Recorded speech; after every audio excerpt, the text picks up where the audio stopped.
सुधीर सक्सेना जी ने न केवल पुस्तक का जो विश्लेषण किया, साथ ही साथ राजेश बादल जी का जो पत्रकारिता का सफ़र रहा है उसकी जो चरण दर चरण जिस तरह से उन्होंने निर्भीकता से उसका दायित्व निर्वाह किया, उस पर भी बहुत अच्छी अपनी टिप्पणी दी है। सच में इस महत्वपूर्ण पुस्तक पर चर्चा के लिए समय कम है, लेकिन समय की हमारे पास सीमा है। बच्चियाँ बहुत देर से प्रतीक्षा कर रही हैं। मैं अंत में आदरणीय राजेश बादल जी से अनुरोध करूंगा कि वे अपना आत्मकथ्य संक्षेप में यहाँ पर रखें और वो एक खास बात जिसने उनको इस पुस्तक को रचने की प्रेरणा दी उस पर जरूर अपनी बात रखें। आदरणीय राजेश बादल जी।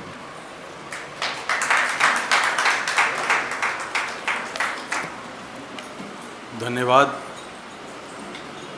ट्रेन बहुत लेट चल रही है और हम समझ सकते हैं कि आप लोग इतनी देर से लगातार सुन रहे हैं हम सबको, तो इसलिए मैं बहुत लंबा समय नहीं लूँगा, बहुत ज़्यादा वक्त नहीं लूँगा।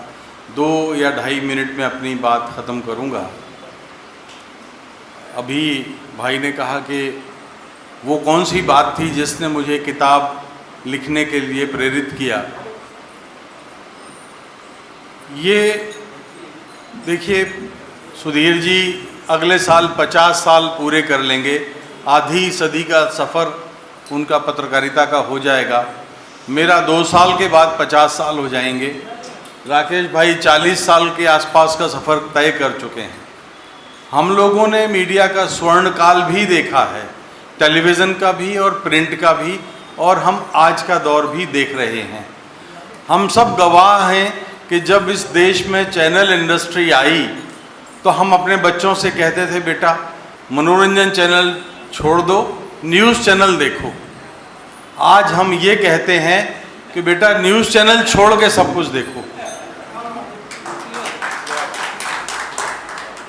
यानी ये जो पतन हुआ है, तो हमने वो स्वर्ण काल भी देखा और पतन का काल भी देखा। पिछले 8-10 वर्षों में जो एक पतन की भी कोई सीमा होती है, दौर तो हमने कई देखे थे।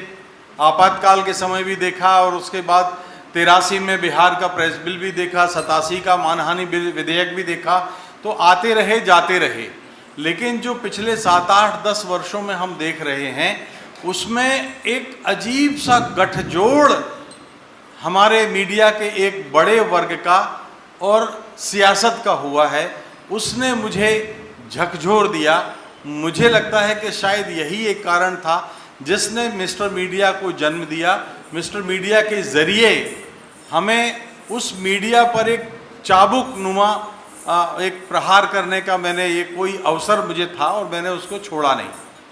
तो सियासत के साथ जो गठजोड़ है, जिसके बारे में हमारे बहुत सारी साथी कहते हैं कि दूर थे जब तक सियासत से तब तक साफ थे, और खान में कोयले की पहुँचे तो हम भी काले हो गए। तकलीफ यही है, वेदना यही है, और यही वेदना मिस्टर मीडिया के रूप में है। लेकिन ये मेरी वेदना कातर नहीं है, निरीह नहीं है, असहाय नहीं है। मेरी वेदना में ताकत है, प्रहार है, चाबुक है, हमला है, आक्रमण है। क्योंकि इसी के ज़रिए हम अपनी पत्रकारिता को मुख्य धारा में बनाए रख सकते हैं। वो तो सियासत का तो काम है। कौन सी हुकूमत ऐसी होती है जो पत्रकारों से चाहती है कि वो उनकी खुलकर आलोचना करें? कोई नहीं चाहती। हर हुकूमत अपने पत्रकारों को पटा के रखना चाहती है। जब वो नहीं मानते तो वो उनको ललचाती है, पैसा देती है, और जब उसके बाद नहीं मानते तो वो उत्पीड़न पर उतर आती है, और उसके बाद जब नहीं मानते तो फिर बहुत सारे साधन हैं। आज बहुत देर हो गई है, कभी मैं इत्मीनान से इस मंच का उपयोग करूंगा और आपको सबकी कहानी सुनाऊंगा। लेकिन आज का मीडिया का जो वर्ग है वो समझ नहीं रहा है कि वो किस सियासत के गुलाम हो गए हैं। इसका एक शेर सुना के मैं अपनी बात को ये बात समाप्त करूंगा कि वो मुझको हुक्म देता है सिपह सालार जो ठहरा, मैं उसकी जंग लड़ता हूं, मैं बस हथियार जो ठहरा। उसे हर शख्स को अपना बनाना खूब आता है, मगर वो खुद किसी का नहीं, होशियार जो ठहरा।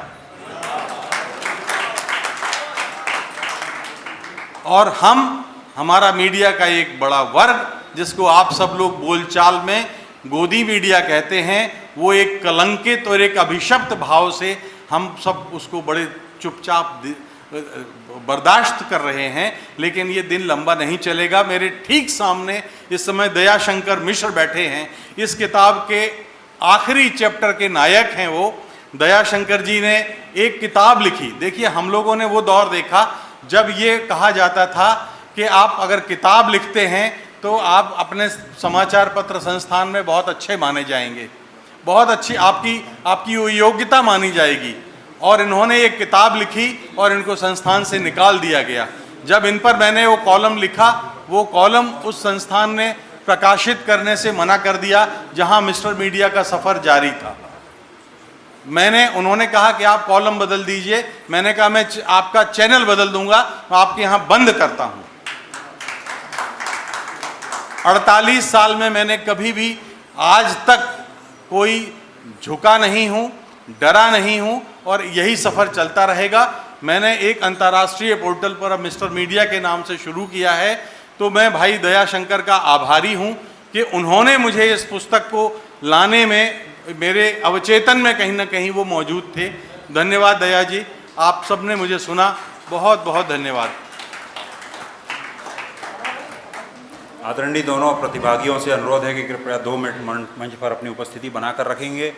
मैं सीधी से आए हुए डॉक्टर अनिल सिंह से अनुरोध करूंगा कृपया आएँ और आदरणीय राकेश पाठक जी को स्मृति चिन्ह देकर सम्मानित करें। आदरणीय सुधीर सक्सेना जी के स्वागत के लिए मैं माता प्रसाद शुक्ल जी को ग्वालियर इकाई से आमंत्रित करता हूं। आप आएँ और आदरणीय सुधीर सक्सेना जी का स्मृति चिन्ह देकर स्वागत करें।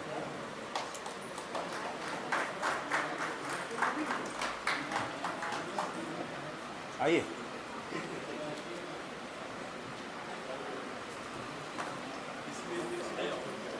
इसके बाद बहुत देर से प्रतीक्षा कर रही लिपिका चक्रवर्ती का जो नृत्य समूह है, छोटी छोटी बच्चियां